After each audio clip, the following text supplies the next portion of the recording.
My name's Shona. I've been on the Stay Connected page a few times. You've probably seen me out and about. I'm also a sleep qualified person. I was trained with Sleep Scotland. So over the next few weeks, I'm going to put on some very short clips around sleep and the importance of sleep. So hopefully, if you like one, you'll stay tuned for the next one. So today, what we're going to look at is the importance of sleep and why do we need sleep, okay?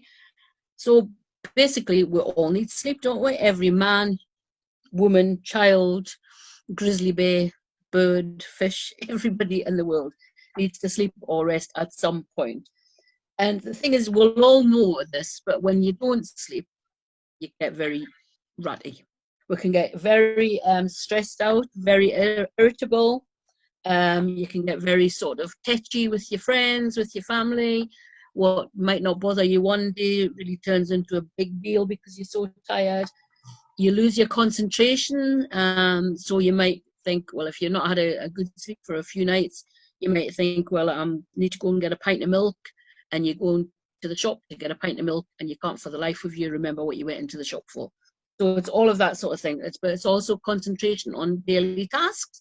So things that you might be doing, you might think, I need to write something down, and then you get your pen and your paper, you forgot what you're going to do. So it impacts on everything. Sleep is really, really important. So because we're learning, as human beings, we're learning all the time. So you're not kind of learning to your best capacity, I suppose. It can also lead to, as well as being ratty, to behaviours that you might not otherwise do. You might see it more so in children that are tired will have more tantrums. When you're older, they're not really called tantrums anymore. They're just kind of called bad moods or something. But everybody, when they're tired, gets quite ratty. Okay.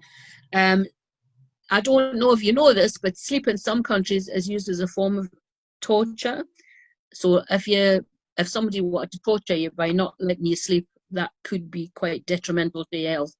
If you don't get enough sleep for long enough at a time, it can lead to hallucinations. So we're basically seeing things that aren't there and thinking things that aren't there, which then can lead to depression. You can lead to low mood.